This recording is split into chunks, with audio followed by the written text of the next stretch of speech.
Oke, Shalom kelas 10 ya. Selamat datang di pembelajaran kita Sejarah Indonesia hari ini.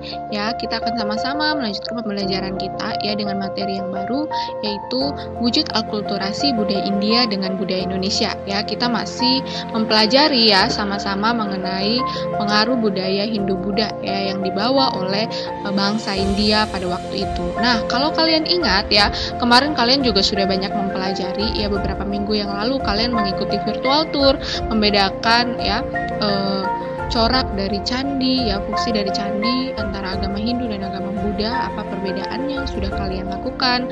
Kalian juga sudah mempelajari ya sumber-sumber yang mendukung bahwa pada saat itu memang bangsa India ini datang ke Indonesia.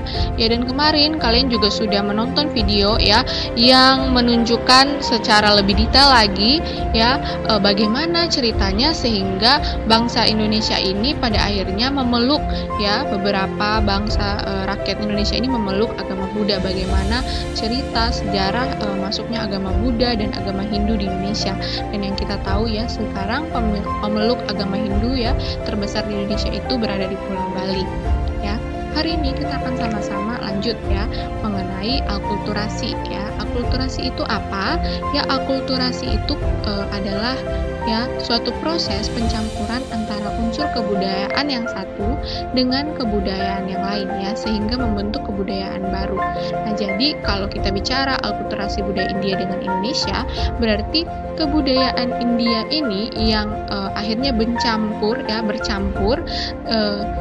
dengan kebudayaan yang ada di Indonesia ya, sehingga menghasilkan sebuah kebudayaan yang baru. Nah, kita lihat yang pertama ya, contoh akulturasi ya kebudayaan Hindu-Buddha yang dibawa oleh bangsa India ini adalah seni bangunan ya. Seni bangunan, kalau kalian ingat ya, wujud akulturasinya adalah candi seperti yang sudah kalian ikuti virtual tournya kemarin. Sebenarnya bentuk candi di India itu dan negara lainnya itu hanya berbentuk stupa saja. Namun apa bedanya di Indonesia? Indonesia sendiri ini, candi di Indonesia terdapat tangga sampai ke puncak ya.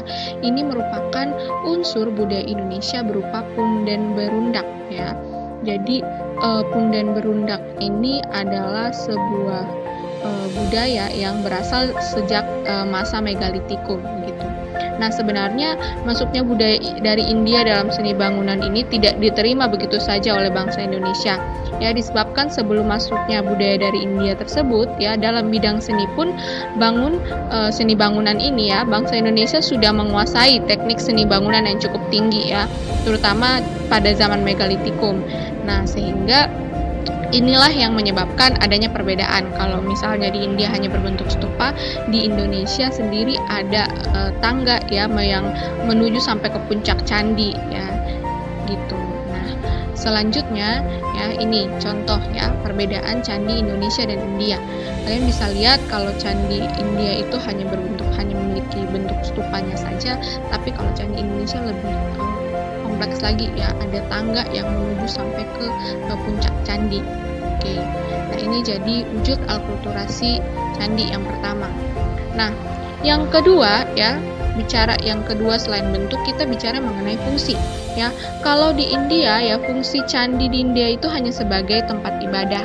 Nah, sedangkan kalau di Indonesia sendiri ya, candi ini berfungsi sebagai tempat ibadah, juga sebagai tempat menyimpan abu jenazah dari raja yang dipengaruhi oleh konsep Dewa Raja. Nah, konsep Dewa Raja itu apa? Nanti akan kita bahas.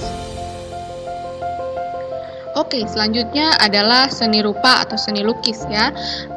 Nah, seni rupa atau seni lukis yang dibawa pengaruh oleh India ini ya adalah seni pahat dan seni ukir ya. Hal ini bisa dilihat ya dari relief ya atau seni ukir yang dipahatkan pada dinding-dinding candi ya. Nah, misalnya relief yang dipahatkan pada dinding pagar Langkan di Candi Borobudur yang merupakan pahatan riwayat Sang Buddha juga. Nah, ini contoh dari seni pahat atau seni ukir ya, relief yang ada di candi Indonesia itu sendiri. Nah, selanjutnya yaitu seni pertunjukan ya. Seni pertunjukan di sini, nah akulturasinya itu adalah wayang. Tuh. pasti kalian sudah tahu juga ya bentuk wayang itu seperti apa. Nah, wayang sebenarnya ini adalah budaya asli Indonesia ya, bukan budaya asli India, tapi wayang ini budaya asli Indonesia yang sebelum datang budaya India, ceritanya ini adalah cerita asli Indonesia ya, dengan tokoh-tokoh pewayangan yang terkenal, yaitu ada Semar ya, Petruk, Gareng, dan lain-lainnya gitu. Nah, tokoh-tokoh tersebut ini ya merupakan hasil kreasi ya dari lokal jenius masyarakat Indonesia pada saat itu yang dibuat untuk menambah rasa lokal dalam cerita pewayangan. Nah, sedangkan ya setelah masuknya budaya India ya, ceritanya ini diambil ya dari cerita India ya, alkulturasinya itu diambil, terjadi alkulturasi di sini dari budaya Indonesia ya, seni Indonesia yang aslinya yaitu wayang ya, diambil cerita dari India. Nah, contohnya seperti Ramayana dan Mahabharata ya, dengan tokohnya itu seperti Rama, Sinta, Gatotkaca, Bima, Basudewa, dan lain-lain ya. Kalau kalian sering nonton ya, pernah nonton acara pewayangan, nah itu merupakan contoh ya alkulturasi di mana budaya asli Indonesia ya yang beralkulturasi atau bercampur dengan budaya dari India. Oke, nah ini merupakan contoh ya tokoh pewayangan Indonesia. Salah satu tokohnya itu tokoh pewayangan ini. Oke, ini salah satu contohnya ya, tokoh pewayangannya itu salah satu contohnya itu dari India ya, cerita dari India itu, dan gamelan yang mengiringi ini sendiri pun berasal dari unsur budaya Indonesia itu sendiri. Berikutnya adalah sistem pemerintahan ya. Nah, sebelum datangnya bangsa India ya, sistem pemerintahan Indonesia ini adalah dalam sistem suku ya, yang dalam lingkup suku yang dikepalai oleh seorang kepala suku, dan kehidupan pada masa itu adalah bercocok tanam ya, mengalami peningkatan cukup pesat. Jadi masyarakat itu memang memiliki sebuah tempat tinggal tetap yang dipimpin oleh kepala suku. Nah, setelah bangsa India datang ya, sistem pemerintahannya ini menjadi kerajaan ya, sehingga yang awalnya dipimpin kepala suku akhirnya dipimpin oleh raja. Nah, sehingga kalau di India ini ya, rajanya hanya dianggap sebagai seorang yang memiliki kekuasaan dan kekuatan ya. Raja-raja di Indonesia ini selain dianggap sebagai seorang yang punya kuasa, punya kekuatan ya, lebih dari itu mereka juga dianggap memiliki kesaktian ya, bahkan disamakan kedudukannya seperti dewa. Nah, sehingga munculnya adanya konsep dewa raja ya, yang menganggap kedudukan raja ini seperti dewa.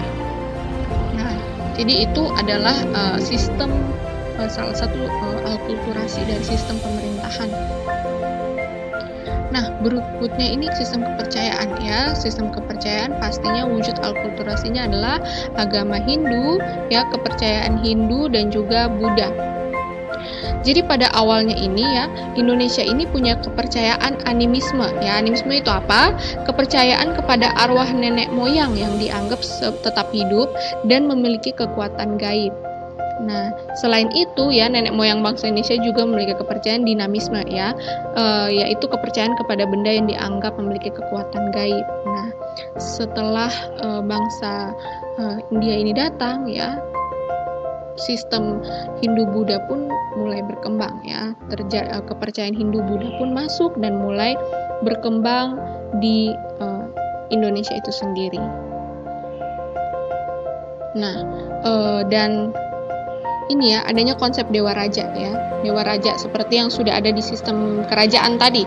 Nah, dewa raja ini adalah konsep Hindu-Buddha yang memuja menganggap raja memiliki sifat kedewaan, dan bentuk pemujaan ini berkembang akhirnya. Dan konsep ini terkait dengan sistem monarki yang menganggap raja memiliki sifat ilahiyah ya, sebagai dewa yang hidup di atas bumi, sebagai titisan dewa tertinggi yang biasa dikaitkan dengan Siwa dan Wisnu ya. Jadi ini merupakan wujud alkulturasi dari agama Hindu-Buddha ya, yang ada di Indonesia. Berikutnya itu sistem huruf ya, sistem huruf. Nah, kalau berbeda dari unsur budaya lain ya, di mana pada awalnya sendiri Indonesia sudah memiliki budaya itu ya, lalu bercampur. Kalau dalam sistem huruf ya, Indonesia pada awalnya ini tidak mengenal adanya tulisan ya. Setelah bangsa India masuk, terjadi interaksi sehingga bangsa Indonesia pun ini mulai mengenal tulisan. Nah, sistem huruf yang diadopsi pun dikembangkan oleh bangsa Indonesia yang pada awalnya tidak mengenal tulisan. Setelah bangsa budaya India ini masuk, mulai mengenal tulisan dan akhirnya dikembangkan, diadopsi sehingga melahirkan huruf Jawa kuno ya, dan huruf Melayu kuno gitu. Dan huruf Pallawa itu ya, salah satu sistem huruf yang diakulturasi oleh bangsa Indonesia, dibawa oleh bangsa India. Nah, demikian pembelajaran kita hari ini, yaitu adalah wujud akulturasi kedatangan bangsa India di Indonesia yang banyak memberikan pengaruh. Tuh. Nah, setelah ini silahkan kalian melihat pengumuman selanjutnya yang ada di Google Classroom ya, maupun tugas yang akan Ibu post. Oke, baca petunjuknya dengan baik. Jika ada pertanyaan silahkan hubungi Ibu. Itu. Oke, demikian pembelajaran kita hari ini. Sekian, terima kasih. Tuhan Yesus memberkati.